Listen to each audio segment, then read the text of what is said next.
नमस्कार दोस्तों, आज के इस वीडियो में हम सुनने वाले हैं खाटू श्याम बाबा का इतिहास और उनकी पौराणिक कथा कि कैसे वो बर्बरीक से बाबा खाटू श्याम बने।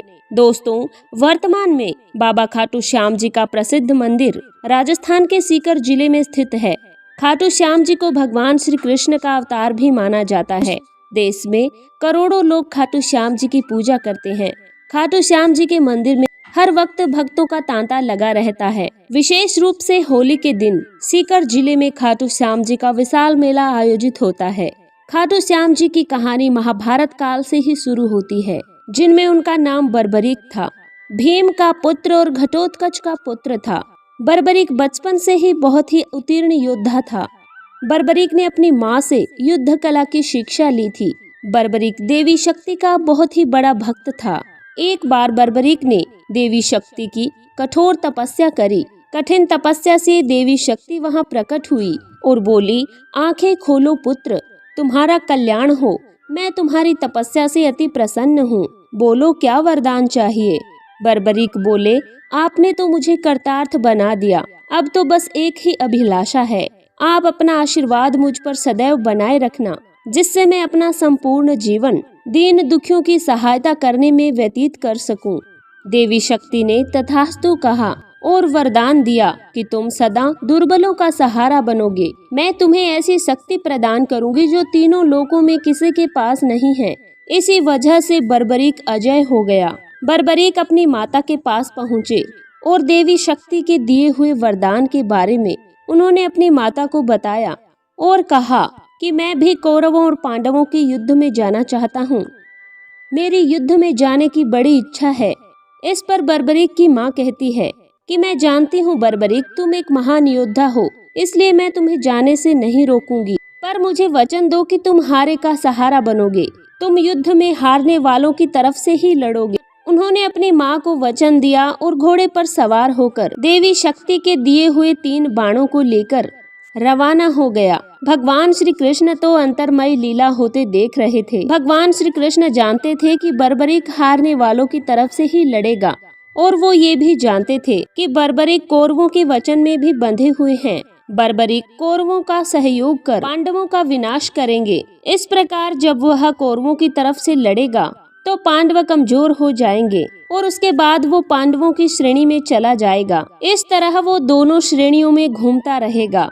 भगवान श्री कृष्ण को पता था कि यदि बर्बरीक इस युद्ध में शामिल हुआ तो कोई भी श्रेणी नहीं जीत पाएगी। इस युद्ध में कौरव और पांडव दोनों का विनाश हो जाएगा और केवल बर्बरीक ही शेष रहेगा। इसलिए रास्ते में ही श्री कृष्ण ने ब्राह्मण का वेश धारण करके बर्बरीक को रोका।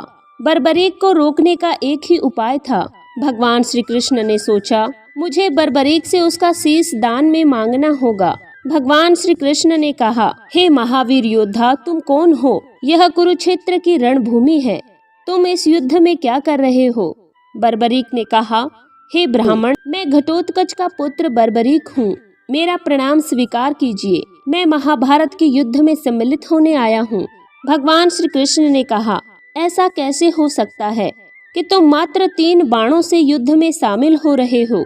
बर्बरीक ने कहा, ये कोई साधारण बाण नहीं है। इनमें से एक बाण भी शत्रु को परास्त करने के लिए पर्याप्त है और ऐसा करने के बाद वापस तरकश में ही लौट आएगा। भगवान श्री कृष्ण ने कहा, अच्छा, तो फिर इस पीपल के पेड़ के सभी पत्तों में छेद करके दिखाओ। बर्बरीक ने कहा, बस इतनी सी बात, ये तो मैं अभी कर देता हूँ। बर्बरीक ने ब्राह्मण रूपी भगवान श्री कृष्ण की चुनौती स्वीकार कर ली। बाद में अपने लक्ष्य से तुरंत ही सारे पत्तों को भेद डाला और वापस आकर ब्राह्मण रूपी श्री कृष्ण के पैरों में आकर उसके आसपास चक्कर काटने लगा, क्योंकि उन्होंने एक पत्ता अपने पैर के नीचे छुपाया हुआ था। बर्बरीक ने कहा, ब्राह्मण राज, ये पैर हटा लीजिए, वरना यह आपके पैर को भी भेद देगा। तीर अपना लक्ष्य पूरा किए बिना तरकश में नहीं लौटते। भगवान श्री कृष्ण ने बर्बरीक से कहा कि परभणी के तीर किसी को नहीं छोड़ेंगे। वीर योद्धा, मैं तुम्हारे साहस की सराहना करता हूँ। मैं तुम्हारे इस स्वरूप से तुमसे कुछ मांगना चाहता हूँ।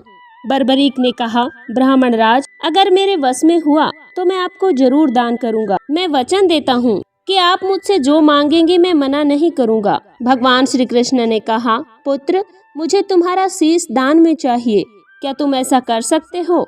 बर्बरीक ने कहा, आप कौन हैं? मुझे अपना परिचय दीजिए। आप मुझे ब्राह्मण नहीं दिखाई देते, कृपा करके अपने वास्तविक रूप से मुझे अवगत कराएं।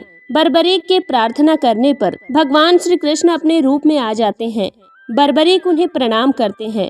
भगवान श्री कृष्ण कहते हैं कि युद्ध भूमि की पूजा के लिए एक वीर वर्गीय क्षेत्र की शीश दान की आवश्यकता होती है और तुम एक महावीर योद्धा हो, अतः मैं तुमसे शीश दान में मांगता हूँ।